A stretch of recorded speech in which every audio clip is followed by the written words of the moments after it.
IVM। नमस्कार, smartphone nation में आपका स्वागत है। ये पॉडकास्ट हिंदी और तमिल में उपलब्ध है। इस हिंदी संस्करण में डिक्सन बनेंगे उत्सव की आवाज और रिद्धि बनेंगी निवेदिता की आवाज।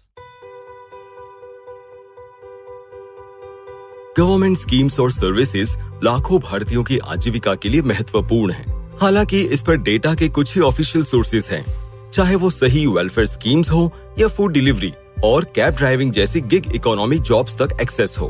इन सभी को अब स्मार्टफोन द्वारा इंटरमीडिएट किया जा रहा है। हालांकि टेक्नोलॉजी का तेजी से परिचय कमजोर समुदायों के लिए कमियां भी छोड़ता है और कभी-कभी सरकार के पास इन कमियों को दूर करने के लिए पर्याप्त समझ और डेटा नहीं होता।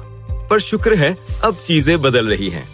ऑर्गेनाइजेशंस आज समानता, एक्सेस और न्याय लाने के लिए काम कर रहे हैं ताकि भारत के नेक्स्ट हाफ बिलियन को उनके सपनों को अचीव करने की दिशा में एक कदम और करीब आने में मदद मिल सके। द नेक्स्ट हाफ बिलियन और द NHB इस पॉडकास्ट का मूल है। वे भारत में इंटरनेट इस्तेमालकर्ताओं की दूसरी बड़ी लहर का प्रतिनिधित्व करते हैं, इसलिए उन्हें नेक्स्ट कहते हैं। हम उन्हें पहली बार इंटरनेट का इस्तेमाल करने वाले 500 मिलियन लोगों के ऐसे समूह के रूप में परिभाषित करते हैं जो 2018 से 2022 तक 5 वर्षों में अपने मोबाइल फोन के माध्यम से ऑनलाइन आए हैं। जनसांख्यिकीय दृष्टिकोण से वे मुख्य रूप से भारत के आय वितरण के निचले 60% से है। वे ब्यूटी सैलून और किराना दुकानों जैसे छोटे व्यवसायों के मालिक है और ब्लू कॉलर श्रमिक, घरेलू कामगार, सुरक्षा गार्ड आदि भी है। वे टेक्नोलॉजी के साथ ज्यादा आराम का निर्माण कर रहे हैं और एक महत्वाकांक्षी भारत की हलचल और महत्वाकांक्षा का प्रतिनिधित्व करते हैं। मैं हूँ निवेदिता। मैं एक एक्स इंजीनियर, कॉमेडियन और राइटर हूँ। और मैं हूँ उत्सव और मैं भी एक x engineer, market researcher, traveller और पॉडकास्टर हूँ। आप सुन रहे हैं स्मार्टफोन नेशन, कैसे नेक्स्ट हाफ बिलियन ऑनलाइन अपने भविष्य को आकार दे रहे हैं। आज के एपिसोड में हम देखेंगे कि कैसे टेक्नोलॉजी समानता, न्याय और सरकारी और निजी दोनों सेवाओं तक एक्सेस की समस्याओं को हल कर रही है। तो निवेदिता, चलो एक पॉप क्विज करते हैं।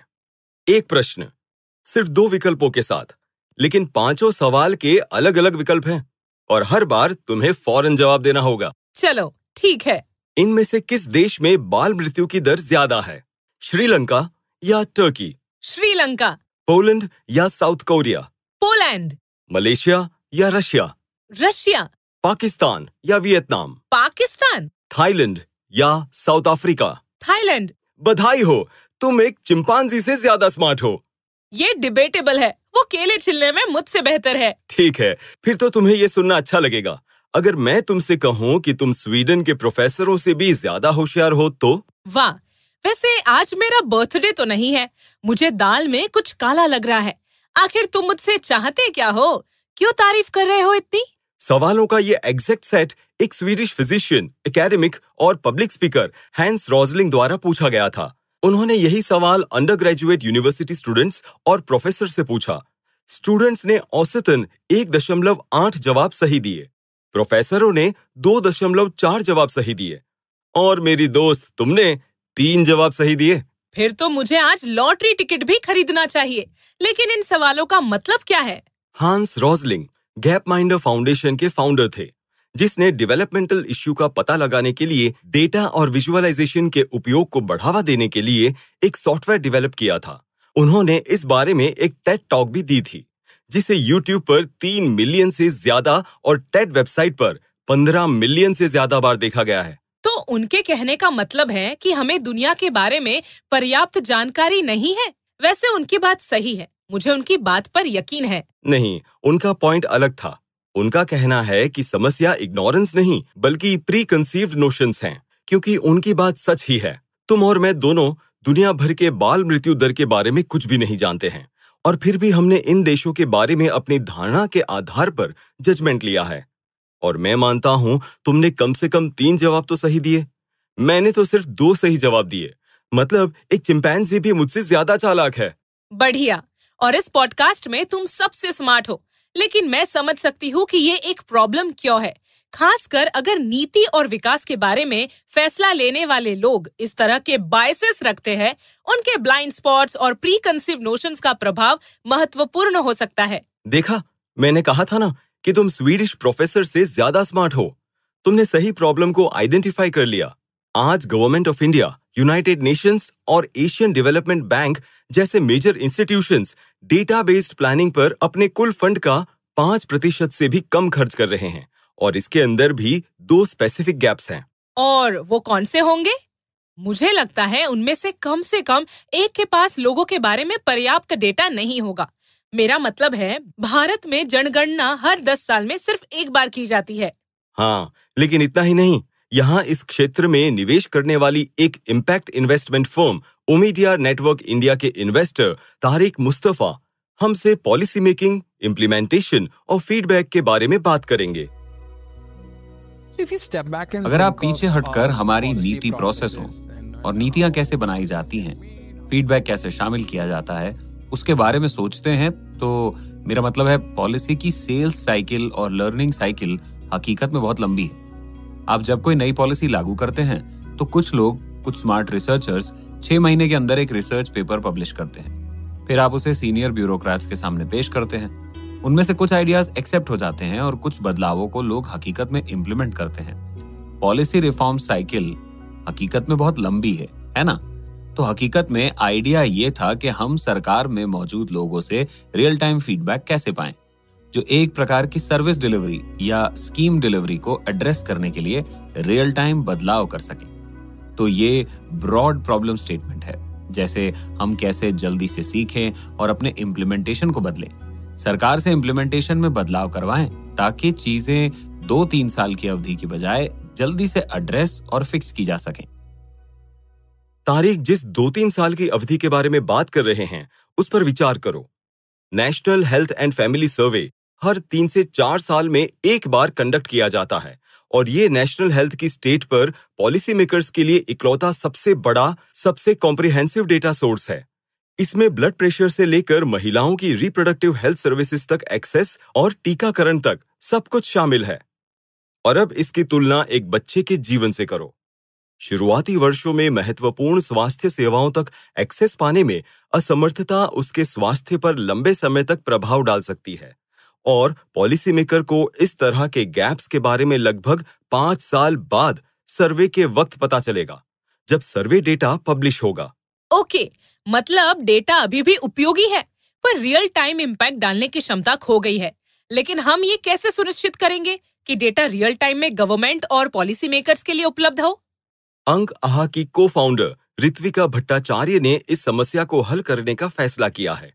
अंक आहा एक सोशल एंटरप्राइज है जो डिसीजन मेकिंग को इम्प्रूव करने के लिए डेटा को लेवरेज करता है, जिसके बदले में ऑन ग्राउंड इम्प्लीमेंटेशन बेहतर होगा। पब्लिक पॉलिसी में डिग्री और वर्ल्ड बैंक और यूएन के कार्यकाल के साथ साथ भारत में ऑन ग्राउंड एक्सपीरियंस रखने वाली ऋत्विका ने चुनौती और संभावित समाधान को जल्द ही समझ लिया। यहाँ ऋत्विका ओडिशा के बालासोर डिस्ट्रिक्ट के एक ऐसे ही अनुभव के बारे में बता रही है। डेटा का महत्व बहुत है और इसकी कमी या स्थानीय स्तर पर इसका उपयोग सीमित है, और इसीलिए हमने कहा था, क्या हम डेटा ड्रिवन गवर्नेंस और इनसाइट को local district level, award level, state level तक ले जा सकते हैं, और वहाँ भी जहाँ 2015 में सीमित जानकारी थी। इसीलिए हमने ओडिशा में ये प्रोग्राम शुरू किया, जहां हमने कहा हम घरेलू स्तर पर जा रहे हैं और हम पूछेंगे बालासोर नामक जिले में आपको सार्वजनिक सेवाएं मिल रही थी या नहीं, और अगर मिल रही थी तो क्या सेवाएं मिल रही थी, और अगर नहीं मिल रही थी तो आपके लिए क्या उपलब्ध नहीं था। और हमें फौरन एहसास हुआ कि जब जनगणना जैसी चीजों की बात आती है या सेंसस SECC डेटा, जब राज्य स्तर की जानकारी जैसी चीजों की बात आती है, तो हम जो डेटा एकत्र कर रहे हैं उसके बीच में लंबा अंतराल होता है। बेस्ट केस सिनारियो में वार्षिक स्तर पर एक सर्वे होगा, लेकिन बहुत सारे बदलाव आए हैं, विशेष रूप से भारत जैसे देश में। और अंक आहा के निर्माण के पीछे यही विचार था कि हमें शासन में फैसला लेने के मूल में डेटा और इंफॉर्मेशन और क्वांटिफाइबल इंफॉर्मेशन रखना जरूरी है। और बालासोर एक्सपीरियंस के जरिए हमने देखा कि जब हमने डिस्ट्रिक्ट कलेक्टर्स ऑफिस को विस्तृत स्तर पर जानकारी प्रदान की कि मातृ वंदना योजना को सिर्फ 20% महिलाओं ने ही एक्सेस किया है, जबकि हकीकत में अन्य 80% महिलाएं जो इसके योग्य है उन्हें इसमें मूल्य नजर नहीं आता। इसने हकीकत में उस प्रभाव के स्तर को बदल दिया जो इसके पास था, क्योंकि दिखाई दे रहा था कि एग्जीक्यूशन को उस लेवल के ग्रैन्युलर डेटा से हकीकत में लाभ हो रहा है। और हमने टूल्स बनाना शुरू किया, टेक टूल्स बनाना शुरू किया, लेकिन हाइपर लोकल लेवल पर आप डेटा का इफेक्टिवली यूज करने में सक्षम हैं और प्रोसेस में डिसीजन मेकिंग पर इसका असर हो ये सुनिश्चित करने के लिए प्रोसेसेस भी बिल्ड करना शुरू किया। मैं डिसीजन मेकिंग को इम्प्रूव करने के लिए सही डेटा रखने के आइडिया से पूरी तरह सहमत हूँ, लेकिन समस्या की पहचान हो जाने के बाद इन सेवाओं तक एक्सेस का क्या? भारत की जटिलता को देखते हुए हमारी प्रोसेस और नियम भी जटिल है और कई लोगों को तो उन सेवाओं के लिए आवेदन करना भी मुश्किल लगता है जिनके लिए वो एलिजिबल है। बिल्कुल सही कहा तुमने। अंक आहा इन प्रॉब्लम्स को सॉल्व करने के लिए सर्विस प्रोवाइडर्स पर निर्भर रहने के बजाय इसे एक यूनिक सिटीजन लेड अप्रोच के साथ इसे हल करने का प्रयास कर रहा है। इसमें लोकल कम्युनिटी शामिल है। इस बारे में सुनते हैं ऋत्विका का क्या कहना है। हम तेजी से ऐसे टूल लाने की कोशिश कर रहे हैं जो कल्चरली एप्लीकेबल चीजों के साथ क्वांटिफाइड इंसाइट पाने के लाभ को संतुलित करते हैं। उदाहरण के लिए हम जानो नाम की एक ऐप लेकर आए हैं और जानो ऐप में मुद्दा ये था कि लोग पब्लिक सर्विसेज के बारे में एक दूसरे की क्वेरीज को रिसॉल्व करने में मदद करते हैं। उदाहरण के लिए अगर मैं आवास योजना तक एक्सेस पाने में सक्षम नहीं हूँ तो मैं ऑनलाइन कुछ डालूंगी और कहूंगी, हे आवास योजना, मुझे लाभ नहीं मिल पा रहा है, क्या मुझे इसे सॉल्व करने में किसी की मदद मिल सकती है? और कोई कहता है 5 रुपए लेकर मैं इस फॉर्म को भरने में आपकी मदद करूंगा। और इसीलिए एनुअल बेसिस पर, मंथली बेसिस पर मुझे लगता है कि लगभग 7 या 8 हजार लोग ऐसी क्वेरीज को रिसॉल्व करने के लिए इस प्लेटफॉर्म पर एक दूसरे की मदद कर रहे हैं। अब ये क्वांटिफाइड इनपुट पर आधारित है कि हमें ये फिगर आउट करना होगा कि कितने लोगों को प्रोग्राम तक एक्सेस मिल रही है। लेकिन फिर कल्चरल कंपोनेंट को ध्यान में लें कि समुदाय की भावना और एक दूसरे की समस्या को हल करना पश्चिम के विपरीत पूर्व में ज्यादा प्रचलित है। पश्चिम में आप समस्या के समाधान के लिए व्यक्ति के बजाय संस्था की ओर रुख करते हैं। तो क्या हम इन दोनों को कंबाइन करके डेटा और टेक स्पेस में जो बेहद प्रिविलेंट है उसे लाकर प्रॉब्लम्स सॉल्व करने में मदद कर सकते हैं?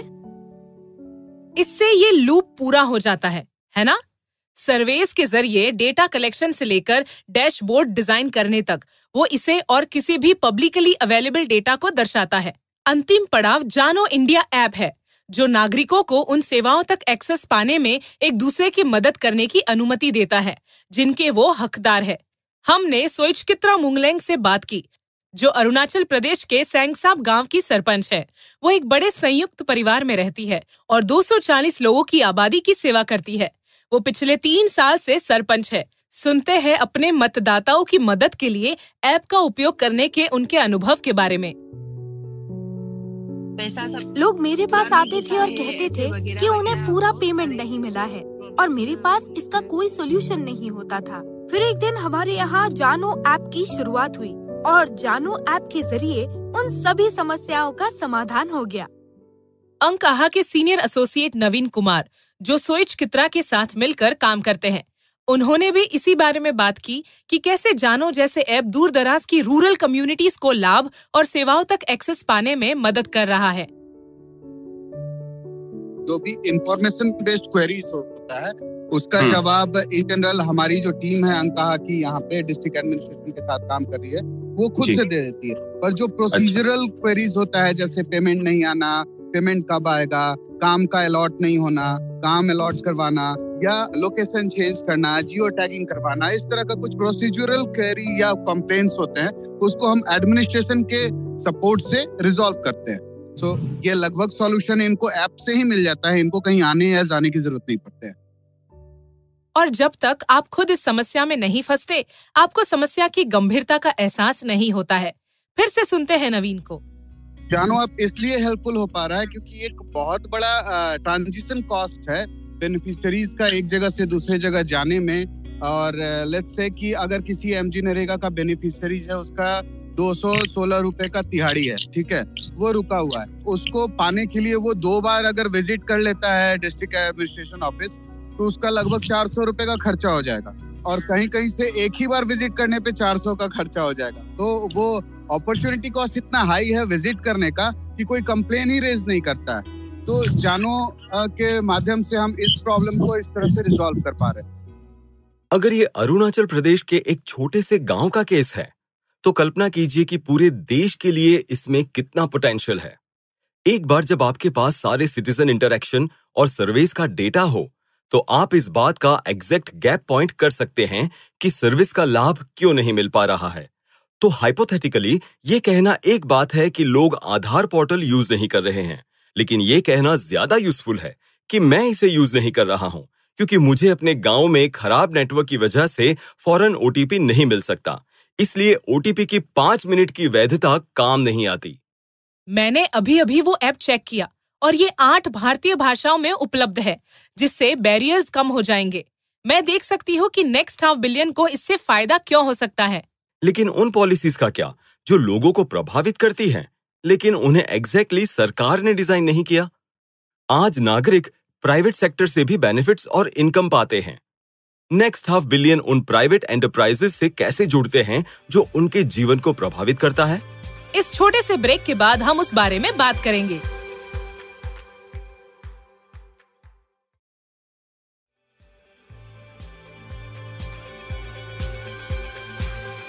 स्मार्टफोन नेशन में आपका फिर से स्वागत है। पिछले 10 सालों में सबसे महत्वपूर्ण परिवर्तनों में से एक है गिग इकोनॉमी का उदय। गिग इकोनॉमी ऐसे लोगों को रोजगार देती है जो ट्रेडिशनल एम्प्लॉय एम्प्लॉयर रिलेशनशिप से बाहर है। ये प्लेटफॉर्म बेस्ड गिग वर्कर्स होते हैं, जैसे कि वो जो फूड डिलीवरी एप्स के लिए डिलीवरी का काम करते हैं या राइड हेलिंग एप्स के लिए ड्राइवर के रूप में काम करते हैं। 2021 में नीति आयोग द्वारा जारी एक रिपोर्ट के अनुसार लगभग 77 लाख लोग गिग इकोनॉमी में इंगेज थे और 2030 तक लगभग 2.35 करोड़ वर्कर्स तक इसका विस्तार होने की उम्मीद है। गिग इकोनॉमी के सबसे यूनिक फीचर में से एक ये है कि इन प्लेटफॉर्म्स पर वर्कर्स के लिए रिप्रेजेंटेशंस की कमी है।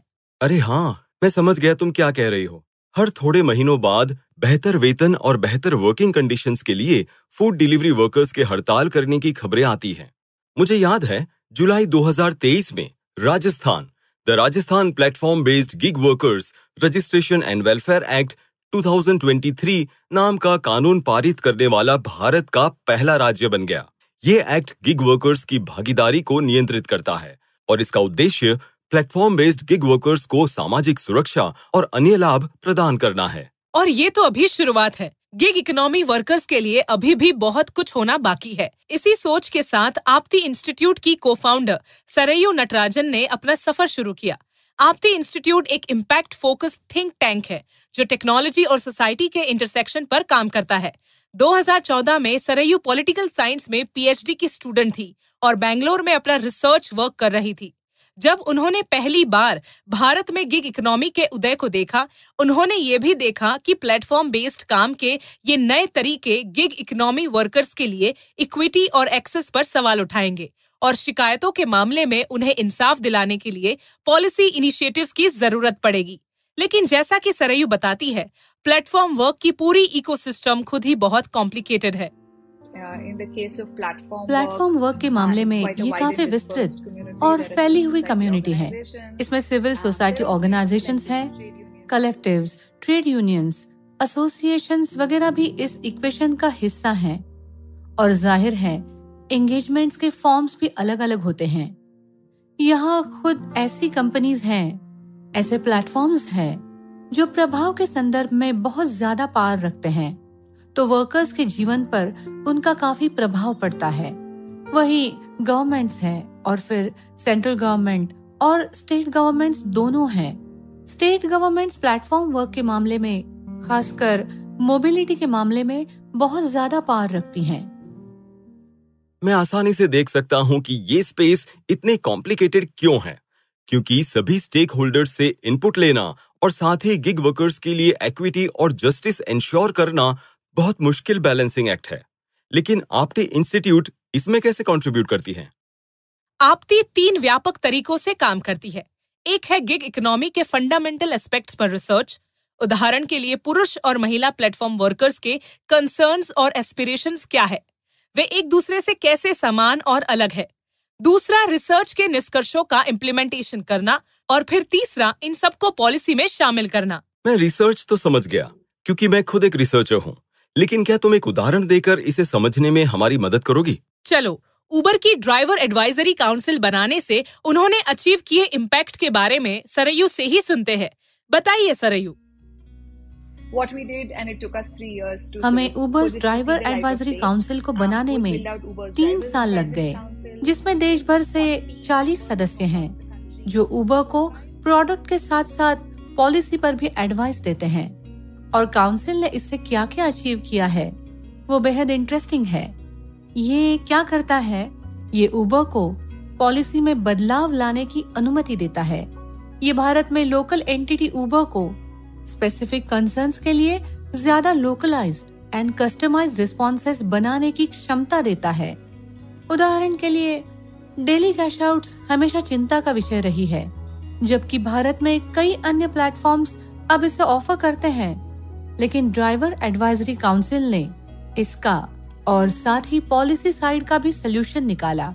इसलिए इसे अचीव करने से हमें पता चला है कि कलेक्टिव मैकेनिज्म किस हद तक महत्वपूर्ण हो सकते हैं। डेली पे आउट्स की बात काफी मायने रखती है। मुझे लगता है कि हम सभी ने जब कैब बुक की है, तभी ड्राइवर ने आकर हमसे बुकिंग कैंसिल करने को कहा है। वे अक्सर ऐसा करते हैं क्योंकि उन्हें आज की राइड से पैसे चाहिए और वो प्लेटफॉर्म को शामिल किए बिना हमें सीधे ले जाना पसंद करते हैं। डेली पे आउट के साथ हमने इस समस्या को काफी हद तक कम होते देखा है। उन्हें फौरन हाथ में कैश मिल जाती है, जो एनएचबी के ऐसे किसी भी व्यक्ति के लिए क्रिटिकल है जिसके पास सेविंग्स और कैश फ्लो लिमिटेड होता है। और ये बात गिग वर्कर्स से भी आगे जाती है। आपटी के रिसर्च से पता चलता है कि भारत में जेंडर जैसी सोशल रियलिटीज न सिर्फ प्राइवेट बल्कि गवर्नमेंट सर्विसेज तक भी एक्सेस को प्रभावित करती है। यहाँ तारीख ऐसे ही एक परिणाम के बारे में बात कर रहे हैं। खासकर सिग्निफिकेंट वल्नरेबिलिटीज और स्टिग्मा वाले सिग्निफिकेंट ग्रुप्स के लिए। उदाहरण के लिए, ट्रांस कम्युनिटी के सदस्य राज्य के साथ बातचीत करते समय डिजिटल इंटरफेस के लिए अपनी प्राथमिकता को वोकलाइज करते हैं, क्योंकि अन्यथा उन्हें भेदभाव का सामना करना पड़ता है। देखिए, तो मैं एक ऐप के साथ बातचीत कर रहा हूँ, जिससे मुझे स्टेट गवर्नमेंट ऑफिस में जाने की जरूरत ही नहीं पड़ती, जहाँ पहले खुद जाना पड़ता था। यही हाल माइग्रेंट्स का भी था। अगर एक डिजिटल इंटरफेस इफेक्टिवली और आसानी से उपलब्ध है, तो ये उनके और स्टेट के बीच इनविजिबिलिटी का एक प्रोटेक्टिव लेयर बनाएगा। तो आप बिना किसी बायसेस के एक नागरिक के तौर पर इंटरमीडिएट कर सकते हैं। 1 दशक से भी कम समय में स्मार्टफोन ने सिटीजन सर्विस का चेहरा और काम का तरीका बदल दिया है। अंग आहा और आपटे इंस्टीट्यूट जैसे ऑर्गेनाइजेशंस डिसीजन मेकिंग और पॉलिसी के लिए अपने एम्पायरिकल डेटा ड्रिवन अप्रोच के जरिए नेक्स्ट ½ बिलियन को उनके सपनों को साकार करने में मदद कर पाएंगे। स्मार्टफोन नेशन से जुड़ने के लिए धन्यवाद। मैं उत्सव हूँ और मैं निवेदिता हूँ। ये था स्मार्टफोन नेशन। अगले सप्ताह एक और कहानी के लिए जुड़े कि कैसे नेक्स्ट ½ बिलियन लोग ऑनलाइन अपना भविष्य संवार रहे हैं। अगर आपको हमारा शो पसंद आया तो स्मार्टफोन नेशन यूट्यूब चैनल को सब्सक्राइब करें। इसके अलावा स्पॉटिफाई, एप्पल पॉडकास्ट या जहां भी आप अपने पॉडकास्ट सुनते हैं, वहां हमें रेट और रिव्यू करना ना भूलें। इस एपिसोड को अपने दोस्तों के साथ शेयर करें ताकि हम ज्यादा से ज्यादा लोगों तक पहुंच सकें। आप IVM पॉडकास्ट पर या जहां भी आपको अपना पॉडकास्ट मिलता है, वहां स्मार्टफोन नेशन को सुन और सब्सक्राइब कर सकते हैं। यह पॉडकास्ट हिंदी और तमिल में भी उपलब्ध है। इस सीजन को संभव बनाने के लिए ओमिडियर नेटवर्क इंडिया का विशेष धन्यवाद।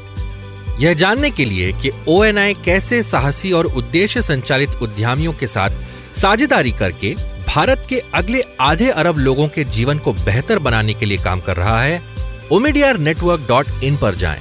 हमें बताएं कि आप शो के बारे में क्या सोचते हैं। आप हमारे मेजबानों को ट्विटर और इंस्टाग्राम पर देख सकते हैं। उत्सव को इंस्टाग्राम ID @YVTravel42 पर देखा जा सकता है। आप निवेदिता को इंस्टाग्राम ID @niv.prakasam पर संपर्क कर सकते हैं।